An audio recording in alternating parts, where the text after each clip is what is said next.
Assalamualaikum warahmatullahi wabarakatuh. Kami dari kelompok 3 akan mempresentasikan tentang aplikasi media pembelajaran yang terdiri dari Nadila Khairinisa, Risma Aprilia Ningrum, Afira Pradina, Awanda Mutiara, dan Rizky Wibowo. Ada beberapa aplikasi selain PowerPoint, kira-kira ada 15 aplikasi, namun kami hanya mempresentasikan 5, yaitu Image, Visme, Prezi, HiQdex, dan Zoho. Yang pertama ada Image. Image merupakan software as service dikembangkan oleh Moti Nisani dan Shai Schwartz pada tahun 2005. Image adalah aplikasi yang ditujukan untuk orang-orang yang ingin membuat presentasi yang singkat dan mudah. Image dilengkapi dengan fitur-fitur lebih kaya dari PowerPoint dan menawarkan sebuah slide presentasi yang tidak hanya mudah saja, namun menjadi lebih menarik. Di sini ada kelebihan dan kekurangan dari Image. Kelebihan yang pertama, terdapat alat penerjemah otomatis multi-device atau dapat melihat dan mengedit di berbagai device. Tersedia berbagai template baik 2 dimensi maupun 3 dimensi. Mudah digunakan, dan kekurangannya, untuk menggunakan Image harus melalui tahap registrasi. Yang kedua, ada penambahan biaya untuk paket premium. Yang ketiga, tidak akan bekerja dengan lancar pada komputer lama. Di sini dapat dilihat ada 3 tampilan Image. Yang pertama itu gambar 1 tentang tampilan utama dari Image, gambar 2 tahap-tahap dari penggunaan Image, dan gambar ketiga itu fitur-fitur yang terdapat dalam Image. Di sini terdapat langkah-langkah berserta gambarnya ya. Yang pertama, buka Google terlebih dahulu. Yang kedua, tulis Image Presentation atau Image. Setelah itu klik Image Online Presentation. Lalu isi email dan buat password. Setelah itu pilih Sign Up. Pilih Create New Presentation. Kemudian, jika sudah menemukan gambar seperti yang terdapat pada gambar, disajikan untuk memilih template sesuka. Klik pada template. Kemudian klik Choose. Kemudian muncul slide pertama seperti gambar.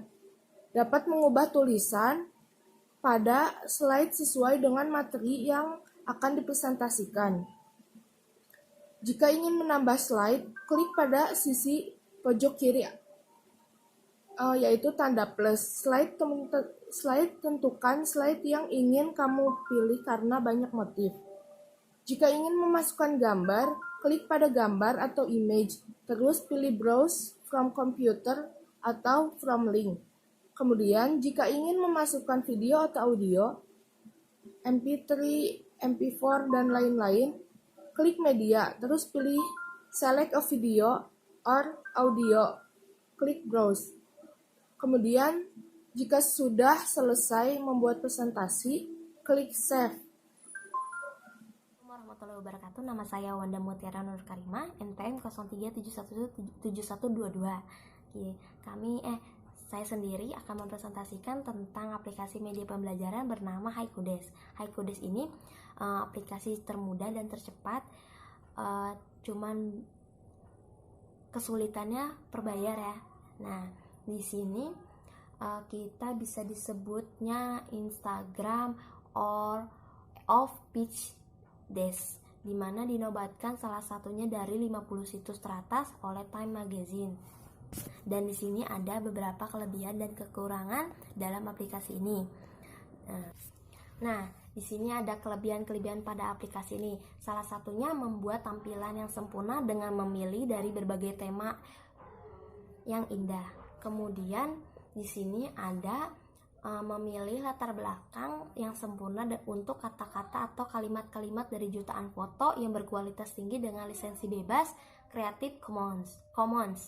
Kemudian Di sini memiliki fitur untuk membuat grafik lingkaran, grafik batang, grafik garis ataupun chart, itu untuk memudahkan menampilkan suatu data berbentuk angka.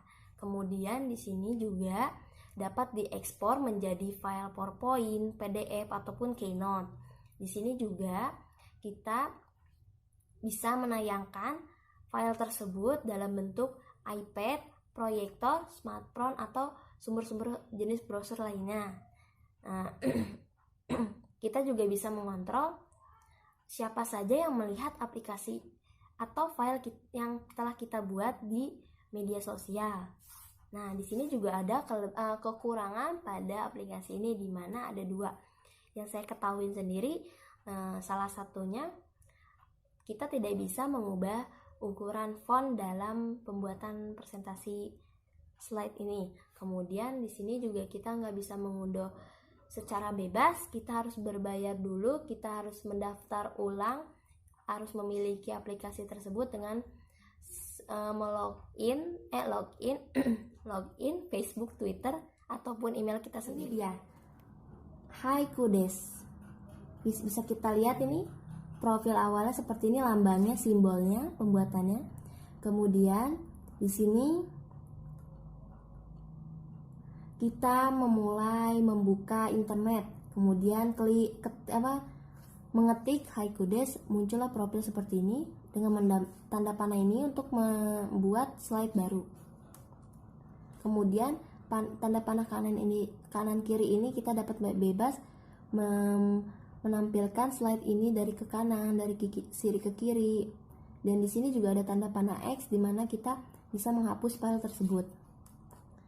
Dan di sini ada beberapa bantuan yang bisa kita andalkan yang sebelumnya kita tidak bisa mengetahui apa itu Haikudes. Nah, ini langkah pembuatannya bisa ada dalam bantuan tersebut. Kemudian jika kita ingin membuat slide baru, kita cukup klik edit. Kemudian di sini ada berbagai tema-tema yang ada nih, bisa kita lihat. Kita image filter di mana kita bebas memilih tema. Kemudian di sini muncul slide-slide-nya. Kalau ingin menambahkan slide baru bisa tanda panah ini nih, tanda plus ya. Oke. Kemudian kita juga bisa menambahkan teks. Di sisi kiri pojok atas ada icon simbol T gede dan T kecil. Di sini juga bisa menambahkan gambar. Di bawah simbol T besar T kecil ini ada icon foto. Bisa menambahkan banyak foto atau gambar yang kita sukain. Dan di sini juga kita dapat menyesuaikan bebas posisi gambar tersebut. Di bawah icon foto ya. Oke, ini. Kemudian di sini jika ada catatan-catatan yang perlu kita sampaikan, baik secara pribadi ataupun umum, di sini ada simbol tanda dokumen ini berwarna kuning. Di sini keterangannya add notes, public notes atau private notes. Oke. Di sini juga kita dapat menghapus atau mengulang kembali cara membuat presentasi file baru kita. Di sini ada copy dan delete. Di sini juga ada bantuan-bantuan yang sebelumnya kita dapat memudahkan membuat slide ini, ada di tanda tanya panah. Ini di atas, bagian atas ya. Di sini juga selain membentuk dan membuat slide berbentuk gambar atau foto, di sini juga bisa grafik custom. Ada 3 grafik yang saya ketahui, salah satunya grafik batang, yang kedua pie chart, yang ketiga grafik stat. Kemudian di sini ada langkah membuat Haikudes. Kita di internet mengetik Haikudes lalu muncul profil seperti ini. Jika sebelumnya kita tidak memiliki dan sebelumnya tidak mempunyai login Haikudes ini, kita sign out ini dari Facebook, Twitter ataupun email. Jika sudah memiliki aplikasi ini, kita cukup sign in email kita dan password. Di sini muncul profilnya. Kita ingin membuat file baru nih, cukup create new desk. Di sini hijau tanda panah bawah ya. Nih, oke. Kemudian di sini muncul nih profil-profil seperti PowerPoint lain sebelumnya. Kita mau menyeleksi tipe-tipe slide-nya nih, kita bebas. Di simbol kiri TNT bisa menambahkan teks juga di sini. Kemudian di sini bisa menambahkan gambar di bawah simbol TNT ini. Kemudian bisa menyesuaikannya di sini. Lalu posisi kita di catatan-catatan ini atau mengganti atau merubah layout di sini di bawah icon foto. Dan di sini juga bisa memposisikan secara benar, secara bebas layout ini nih di sini. Oke. Seperti ini jadinya. Dan kalau kita mau menambahkan slide baru, di sini ada tanda panah paling bawah ya. Kemudian jika selesai membuat presentasi ini, kita dapat mengunduh atau mendownload dan menyimpan hasil presentasi ini di atas ini. Di sini ada contoh dari Google oleh siapa namanya nih? Nih ya, di bawah nih ada nih ya. Nah, di sini ada pengaturan. Misalkan tersedia ada video ataupun audio, kita bisa mengukur lamanya slide ini. Bisa 5 detik, 10 detik, 15 detik, 20 detik, dan bisa play. Ini pengaturannya. Di sini ada berbagai file yang telah dibuat dari pemilik aslinya. Nih. Ada 13 slide. Oke. Terus di sini layar penuh penggunaannya. Oke. Seperti ini.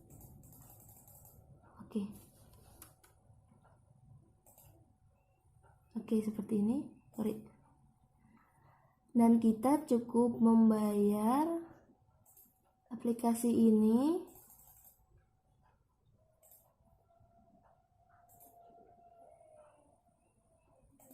Kita membayar nih. Tuh, seperti ini. Bentuknya bisa PPT, PDF, ataupun Keynote.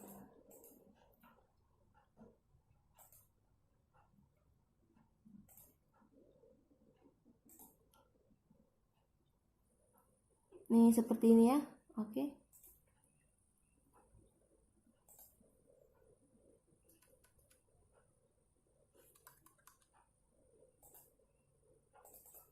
Seperti ini. Nah, kita tidak bisa bebas mengunduh file tersebut. Kita juga bisa membayar. Ada dua ketentuan berbayarnya. Ada Pro segini $9,9 per bulan. Kemudian ada yang premium, harganya segini. Bisa kita lihat. Oke, seperti itu. Jadi tidak bisa gampang mendownload file milik orang. Jadi kita benar-benar harus bisa dan harus mempunyai aplikasi ini dengan membayar yang tadi disebutkan, yang tadi dilanjutin. Oke, seperti itu contohnya dari Google. Terima kasih. Ini adalah aplikasi Prezi. Prezi adalah perangkat lunak untuk presentasi berbasis internet. Selain untuk presentasi, Prezi juga dapat digunakan sebagai alat untuk mengeksplorasi dan berbagi ide di atas kanvas virtual. Prezi juga digunakan sebagai alat untuk membuat presentasi bentuk linear maupun non-linear, yaitu presentasi terstruktur sebagai contoh dari presentasi linear atau peta pikiran mind map sebagai contoh dari presentasi non-linear. Adapun produk-produk aplikasi Prezi ada 3, yaitu Prezi Desktop, Prezi Meeting, dan penampilan Prezi pada iPad. Adapun fitur-fiturnya yang terdapat pada Prezi, Pan dan Zoom, import media, set pelengkap presentasi online dan offline, kerjasama, dan buat alur cerita. Dan tampilan pada Prezi bisa kalian lihat pada PowerPoint yang kami buat. Fungsi yang terdapat dalam Prezi, yang pertama adalah dari Prezi Blade untuk fungsi mengetik teks, menyisipkan Prana Web dan mengakses Transformation Zebra. Adapun Transformation Zebra itu ikon untuk memanipulasi objek yang memungkinkan pengguna untuk mengatur ukuran, merotasi atau mengedit objek presentasi Prezi. Dan yang ketiga ada Inset, menggunakan berkas media memasukkan bentuk-bentuk seperti panah, garis bebas atau tembolok. Yang keempat ada frame. Nah, fungsi dari frame ini adalah memberikan kontainer di sekeliling konten presentasi untuk mengelompokkan kontainer yang disediakan berupa kurung kurawal, lingkaran, segi empat, dan tersembunyi. Yang kelima ada pad. Nah, pad ini untuk mengatur tampilan navigasi satu persatu, menangkap tampilan yang spesifik di dalam sebuah frame, atau menghapus seluruh alur presentasi dan memulai ulang. Yang terakhir ada color and font. Nah, ini berfungsi untuk mengaplikasikannya gaya-gaya presentasi tertentu. Assalamualaikum warahmatullahi wabarakatuh. Perkenalkan, nama saya Risma Ningrum, NPM 0371 17201. Selanjutnya saya akan menjelaskan tentang aplikasi media presentasi selain PowerPoint.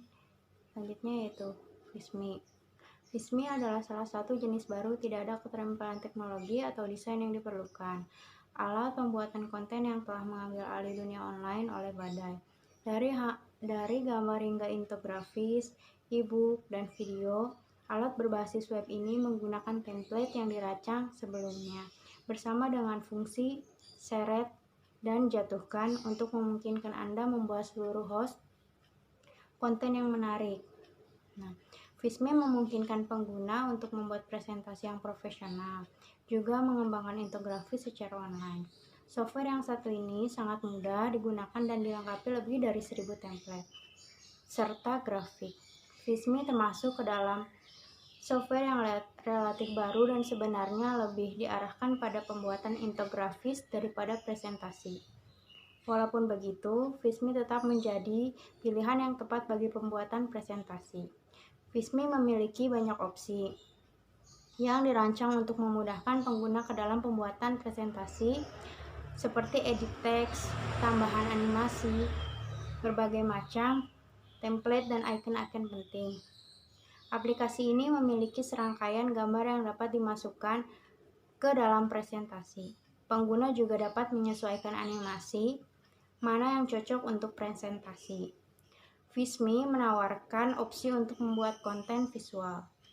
Pengguna dapat membuat laporan resume atau kurikulum vitae, spanduk, dan grafik media sosial yang semuanya memiliki fitur lengkap seperti template, opsi font, dan penyesuaian gambar seperti yang ada di fitur pembuatan presentasi. Tampilan aplikasi Visme ini dapat kalian lihat di PowerPoint yang telah kami paparkan. Sebetulnya Visme ini tidak jauh beda dengan aplikasi PowerPoint, namun yang membedakan yaitu dalam 3 bentuk ada aplikasi Visme yang harus kalian ketahui. Yang pertama itu bisa untuk presentasi, yang kedua bisa untuk membuat iklan banner, yang ketiga bisa untuk adat. Adat ini yaitu bisa untuk membuat grafik atau presentasi berupa grafik.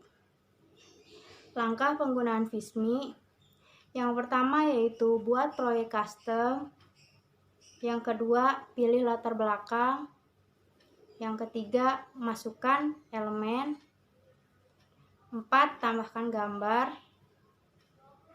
yang kelima posisi dan lapisan gambar, yang keenam tambahkan teks, dan yang ketujuh pratinjau gambar. Warahmatullahi wabarakatuh.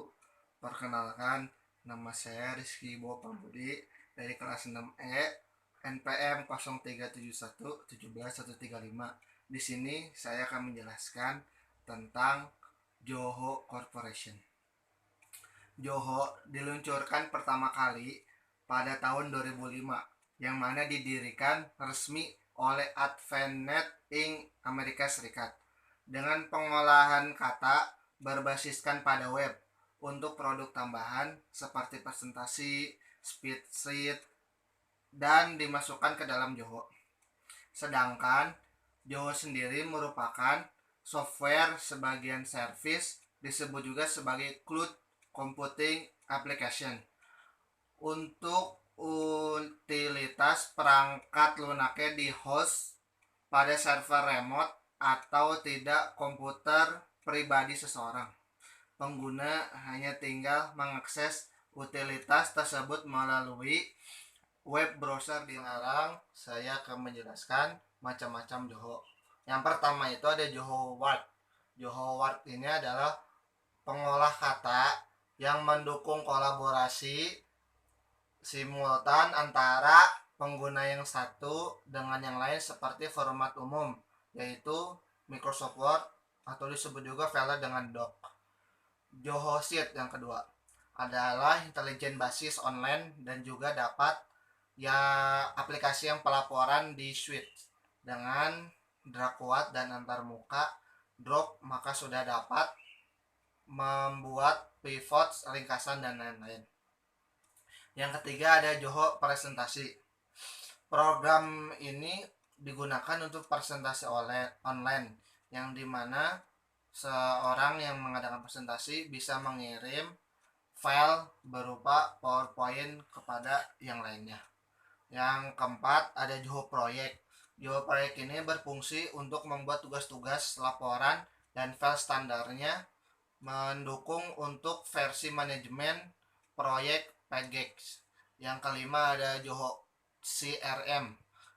Artinya menawarkan hubungan pelanggan, manajemen dan fungsi akuntansi yang ada pada dunia ERP. Yang keenam ada Johor Faktur. Johor Faktor ini aplikasi untuk bisnis dan solusi untuk faktor. Ini membuat pengguna bisa mengirim dan menghasilkan laporannya. Masih banyak lagi. Yang ketujuh ada Johor Wiki, alat yang bisa digunakan untuk membuat wiki, gambar dan lain-lain. Yang kelima ada Johor Diskusi. Nah, Johor Diskusi ini fungsinya untuk diskusi tentang masyarakat, sehingga masalah yang diambil oleh masyarakat dapat diselesaikan dengan ide-ide yang dapat dipertukarkan dengan lawan diskusinya. Yang kesembilan ada Johor Notebook. Johor Notebook ini dukungan untuk multimedia bagian konten. Yang ke-10 ada Johor Chat, digunakan untuk mendukung pesan instan dan dapat mempersatukan akses ke semua chat klien utama yang ada. Yang ke-11 ada Johor Mail. Johor berbasiskan pada web, kolaborasi diri, groupware. Yang ke-12 ada Johor Meeting. Aplikasinya konferensi web, tetapi pengguna juga bisa menggunakannya dengan sistem operasi. Saya akan mempresentasikan kelebihan dan kekurangan Johor. Yang pertama adalah kelebihan Johor. Yang pertama, dia dapat digunakan di mana saja atau secara mobilitas. Yang kedua, atau mendukung setiap peralatan yang digunakan pengguna. Yang ketiga, sulit terkena serangan virus dan sejenisnya. Yang keempat, aplikasinya sudah tersedia. Kalau kekurangannya, membutuhkan koneksi internet, membutuhkan akun. Yang ketiga, karena menggunakan internet rentan adanya hack. Yang keempat adalah bila terjadi trouble pada server pusat dapat menyebabkan terganggunya sistem dari web desktop.